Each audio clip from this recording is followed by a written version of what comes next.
మీరు చెప్పండి సార్, ఎందుకు ఇన్ని చట్టాలు వచ్చినా why is it that we are seeing repeated offences like this, crimes like this? Madam, మీరు ఇప్పుడు చట్టాల గురించి చెప్తే, మీరు నేను ఒక అగ్రిమెంట్ తీసుకున్నాం అనుకోండి, 100 పేజీలు రాసినా దాన్ని ఉల్లంఘించవచ్చు. అది మనకి ఏంటంటే ఎథికల్ వాల్యూస్ ఉండాలి, మోరల్ వాల్యూస్ ఉండాలి. ఇప్పుడు ఇద్దరు ఫ్రెండ్స్ ఉంటారు, ఏదో బిజినెస్ స్టార్ట్ చేశారు అనుకోండి, ఒకరి మీద ఒకరు నమ్మకం అన్నది ఇంపార్టెంట్. 1000 పేజీల అగ్రిమెంట్ రాసుకున్నా దే కెన్ బ్రేక్ ఇట్. అదేవిధంగా మన చట్టాలు లొసుకులు ఎతుకుతూనే ఉంటారనమాట. ఇంకోటి ఏంటంటే main reason what I feel is, ఇప్పుడు ఈ ఫోన్ చూడండి, ఇది చాలా డేంజరస్. దీంట్లో ఏమవుతుందంటే ప్రతి స్టూడెంట్కి అవైలబుల్ ఉంది, ఇది ప్రతి పిల్లవాడికి అవైలబుల్ ఉంది. అండ్ దీంట్లో if you see 80% is porn, 80% porn. దాని గురించి ఏమవుతుందంటే స్టూడెంట్ ఖాళీగా ఉంటాడు, ఓపెన్ చేస్తాడు, చూస్తాడు. కానీ మీరు అనేది రైటే సార్ ఇది. కానీ ఇవాళ రోజున మనకి ఎలక్ట్రానిక్ ఈ క్లాస్ రూమ్స్ వచ్చేసి రకరకాల ఆన్లైన్ లెర్నింగ్ ఇవన్నీ వచ్చేసిన తర్వాత, కోవిడ్ తర్వాత ఇది ఒక ఇన్ఎవిటబుల్ ఆప్షన్ అయిపోయింది. మనం ప్రాక్టికల్ గా కూడా ఆలోచించాలి కదా రమేష్ గారు. We can't move away from technology. టెక్నాలజీని బ్లేమ్ చేసి మనం ఎలా? టెక్నాలజీ కాదు మేడం, ఇక్కడ నేను చెప్పేది ఏంటంటే, ఇప్పుడు మీరు పాన్ సైట్ వరకు బ్యాన్ చేయొచ్చు కదా, that can be done. Right, it should not be accessible.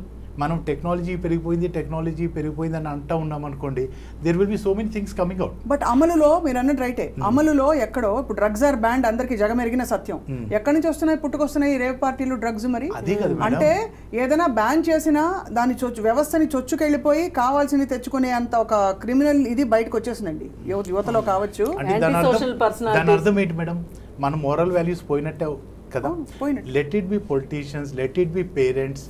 పిల్లల్ని వదిలేస్తున్నారు పిల్లలు, ఎందుకంటే they both want to do job, they both want to earn money. దాని గురించి పిల్లల్ని వదిలేస్తున్నారు, వాళ్ళు ఖాళీగా ఉంటారు. What they will do? ఇట్లాగేంటంటే మనం ఏంటంటే ఇక్కడ ఐ సీన్ ఇట్లా ఎన్నో కేసెస్ వస్తాయి, మనం 4 రోజులు మాట్లాడుకుంటాం, తర్వాత క్లోజ్ అయిపోతుంది. It is better we find a solution. Exact solution ఏంటి అన్నది మనం కనుక్కోవాలి. So the easiest first thing that comes to everybody's mind, Sudhakar గారు, ఇస్ డ్రాగ్ చేయడం వల్ల ఈ కేసులు 100 సార్లు దీని గురించి మాట్లాడుకుంటారు, మీడియా ప్రొజెక్షన్స్ ఉంటాయి తప్ప, అంటే ఇది తప్పు, దీనికి శిక్ష పడుతుంది ఈ దేశంలో, ఇట్ ఈస్ నాట్ స్పేర్డ్ అనే ఒక మెసేజ్ ఇంతవరకు. దాని ప్రాబ్లం ఏంటంటే first we should blame policing అండి. పోలీస్ వ్యవస్థలో ఒక్కొక్క పోలీస్ అధికారికి, ఒక్కొక్క పోలీస్ స్టేషన్కి కేసెస్ బర్డెన్ ఉంది. వాళ్ళ మీద ఉన్న కేసెస్ బర్డెన్తో ఉన్న కేసుల్ని డీల్ చేయలేరు. ఒక రేప్ కేసు వచ్చింది, వాడికి ఆల్రెడీ 100 కేసులు ఉంటాయి, సరిగ్గా ఇన్వెస్టిగేట్ చేయడు, సరిగ్గా ఎవిడెన్స్ కలెక్ట్ చేయడు. నేను ఇందాక చెప్పినట్టు డిఎన్ఏ ఫింగర్ ప్రింటింగ్, అన్ని కేసుల్లో డిఎన్ఏ ఫింగర్ ప్రింటింగ్ చేస్తే కంక్లూజివ్ ఎవిడెన్స్ వస్తుంది.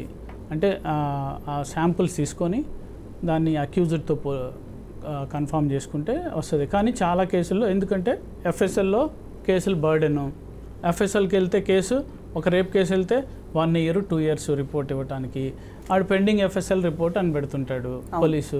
ఎఫ్ఎస్ఎల్ రిపోర్ట్ ఎప్పుడు వస్తే మా దగ్గర ఓన్లీ 2 ఉన్నారు డిఎన్ఏ ఎక్స్పర్ట్స్, ఇన్ని కేసులు పెండింగ్ ఉన్నాయి. ఇప్పుడు 1000 రేప్ కేసులు అయితే అందులో 100 కూడా డిఎన్ఏ అవ్వవు. సో సైంటిఫిక్ ఎవిడెన్స్ లేదు. పోలీసింగ్లో సరిగ్గా సెన్సిటివ్గా ఉండరు. ఈలోపు విక్టిమ్కి ఈ బాధలు చూసి బాధపడి ఇబ్బంది పడి విక్టిమ్కి కూడా ఇన్ని సంవత్సరాలు అయిన తర్వాత ఇంట్రెస్ట్ పోతుంది ఆ కేసు. విట్నెస్లు చచ్చిపోతారు, విట్నెస్లు ముందుకు రారు, విట్నెస్లు మ్యానిపులేట్ అవుతారు. ఆ కేసు బట్టి డబ్బున్న వాడైతే అక్యూజ్డ్ వాడు ఎక్కువ మ్యానిపులేట్ చేస్తాడు. సో దీంతో మీకు చూస్తే కన్విక్షన్ రేటు 10 years క్రితము ఇట్ వాస్ 21%. అంటే ప్రతి 100 మంది రేప్ అక్యూజుల్లో ఆల్మోస్ట్ 79 మంది ఫ్రీగా బయట తిరుగుతున్నారు. ఇప్పుడు ఇది 28%. అంటే నీ కన్విక్షన్ రేట్ పెరగలేదు. అదే మీరు బ్రిటన్లో తీసుకుంటే 60% కన్విక్షన్ ఉంది, కెనడాలో తీసుకుంటే 42% ఉంది, చాలా దేశాల్లో 50% దాకా ఉంది కన్విక్షను. బట్ రేప్ కేసుల్లో ఇండియాలో ఇట్స్ ఓన్లీ 27 to 28%. అంటే కన్విక్షన్ దొరకట్లేదు. ఎందుకు దొరకట్లేదు? నిజంగా రేప్ జరగలేదా?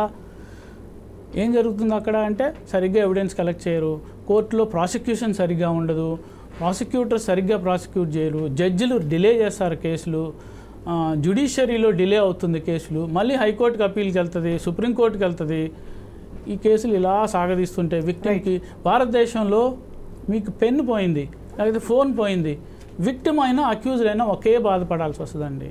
ఇక్కడ ఉన్న నేను అంటే పర్సనల్గా ఎక్స్పీరియన్స్ అయ్యి జ్యుడిషియరీ ఇక్కడ లీగల్ సిస్టంలో పోలీస్ స్టేషన్కి వెళ్తే విక్టిమ్ అయినా బాధపడాలి, అక్యూజ్డ్ అయినా నిజంగా అంతేనండి, అదే అంటే అసలు చాలా డ్రైనింగ్ అండి. ఇక్కడ మేడం విక్టిమ్ కంట ఎవరైతే కంప్లైంట్ ఇస్తారో విక్టిమ్ బాధపడాలి, అక్యూజ్ బాధపడట్లే. అక్యూజ్ సరదాగా కూర్చుంటాడు, victim keeps on going, police స్టేషన్లో తిప్పుతారు. ఇంకోటి ఏంటంటే నేను చెప్పదలుచుకుని మనం ఒక కేసు గురించి మాట్లాడతాం. What I want to talk is, నాకేంటంటే దీనికి సొల్యూషన్ ఎలా తేవాలన్నది. ఇప్పుడు సార్ ఏమన్నారంటే పోలీస్ సిస్టమ్ బ్లేమ్ చేస్తున్నారు, వాళ్ళ బర్డన్స్ వాళ్ళ ప్రెషర్స్ వాళ్ళకే ఉన్నాయి. ఇక్కడ ఏంటంటే వాట్ ఐ ఫీల్ ఈస్ మన పేరెంటింగ్ సిస్టంలో చేంజ్ రావాలి. మెయిన్ పేరెంటింగ్ సిస్టంలో చేంజ్ వచ్చింది అనుకోండి, ఇట్లాంటి ఇన్సిడెంట్ జరిగినప్పుడు మనం పోలీస్ స్టేషన్కి వెళ్ళే పని ఉంది మేడం. అంటే ఒకటి సార్, ఇప్పుడు పేరెంటింగ్ సిస్టంలో అంటే నిజంగా అది లాంగ్ టర్మ్ సొల్యూషన్, అసలు ఒక జనరేషన్ అంతా క్లెన్స్ అవ్వాలి. బికాజ్ ఇప్పుడు parenting system not one generation ma'am, it will take 200 years, minimum 200 years. But I want justice for this medico now today we want justice, the country wants justice. If you want justice ma'am, let us implement laws like Saudi, Dubai. Immediate గా మీకు result వచ్చింది అనుకోండి, అంటే త్వరిత justice delayed is just denied అంటున్నారు మీరు basically. ఆయన అంటున్నారు చేతులు నరికేయాలి అంటున్నారు. అంతే మేడం. ఆయన అంటున్నారు ఏంటంటే మ్యామ్, అలాగే అనుకోండి సార్, ఎన్కౌంటర్ మళ్ళీ ఎందుకు జరుగుతుంది? దిశా రేపిస్ట్ ఎన్కౌంటర్ అయ్యారు sir for what ever reason. What happened sir, what changed ఈ వారంలోనే 15? అంటే I not being cynical sir. One ma'am, ఇప్పుడు మేడం 15 అన్నారు కదా, అలాంటి 4-5 ఇన్సిడెంట్స్ జరిగితే ఒక 5 వచ్చేమో ఈ రోజు. దుబాయ్లో జరిగినప్పుడు అలాంటి శిక్షలు ఉన్నప్పుడు మళ్ళీ మళ్ళీ దుబాయ్లో ఎందుకు జరుగుతున్నాయి? జరుగుతూనే ఉన్నాయి. మీరు కంపేర్ చేయండి మ్యామ్. ఇప్పుడు madam when I go to Dubai I'm very safe citizen అనిపిస్తుంది నాకు, ఇక్కడికంటే నాకు అక్కడ హై అనిపిస్తుంది. వేరే ఒక నిమిషం madam, I will make a point here. Extra judicial killings అంటే జ్యుడిషియరీ బయట ఫేక్ ఎన్కౌంటర్స్ కానీ స్టేజ్ మ్యాన్ ఎన్కౌంటర్స్ కానీ అది తప్పు. ఎందుకంటే ఎక్స్ట్రా జ్యుడిషియల్ కిల్లింగ్స్ వల్ల, ఎక్స్ట్రా జ్యుడిషియల్ పనిష్మెంట్ వల్ల వచ్చిన విపరిణామం ఏంటంటే అమాయకులు కూడా ఇబ్బంది పెట్టే అవకాశం ఉంది. ఇంకోటి వాడు చేశాడా లేదా అని ఒక డ్యూ లీగల్ ప్రాసెస్, ఒక జ్యుడిషియరీ ప్రాసెస్. అప్పుడు ఎవరికి పడితే ఒక పోలీస్ అధికారే జడ్జ్ అయిపోతాడు, తన విమ్స్ అండ్ ఫ్యాన్సీస్కి అనుగుణంగా జరుగుతుంటుంది. ఇప్పుడు ఆయన చెప్పేది ఏంటి, అక్కడ చట్టంలోనే ఉంది కానీ అలాంటి మనం బార్బారిక్ సొసైటీ కాదు, మనది సివిలైజ్డ్ సొసైటీ, పరిణామం చెందిన సొసైటీ, రిఫార్మిస్ట్ సొసైటీ. ఒక అక్యూజ్ని రిఫార్మ్ చేయాలి అన్నది మన సొసైటీ, మన లీగల్ సిస్టమ్, మన జ్యుడిషియల్ సిస్టమ్ బేస్డ్. కాబట్టి ఇది సార్ ఇప్పుడు మీరు రోడ్డు మీద పిచ్చి కుక్క తిరుగుతుంటే పిచ్చి కుక్కనే వదలం కదా సార్. చెప్పాలి పిచ్చి కుక్క అని తెలుసుకునే లోపల అది కుక్క అనుకుంటున్నాం, అది పిచ్చి కుక్క అని తెలిసే లోపల ఒక ఘోరం జరిగిపోతుంది. తర్వాత ఆ పిచ్చి కుక్కని తీసుకెళ్లి చాలా రోజులు అది ఎందుకు వచ్చింది, దీని పిచ్చి ఎంత పిచ్చి వచ్చింది, ఆ పిచ్చి వల్లే చేశాడా అని ఇన్వెస్టిగేట్ చేసి కాసేపు దానికి ఫుడ్ పెడుతున్నాం. ఎప్పుడో అప్పుడు ఏదో ఒక అన్యాచురల్ పరిస్థితుల్లోనో ఎప్పుడో ఎన్నో ఏళ్లకి శిక్షలు పడుతున్నాయి. అంటే దీనికి ఏంటంటే డైరెక్ట్గా పనిష్మెంట్ లింక్డ్ ఒక అలర్ట్ వ్యవస్థ ఉందనే ఒక మెసేజ్ అయితే లేదు. కాదండి.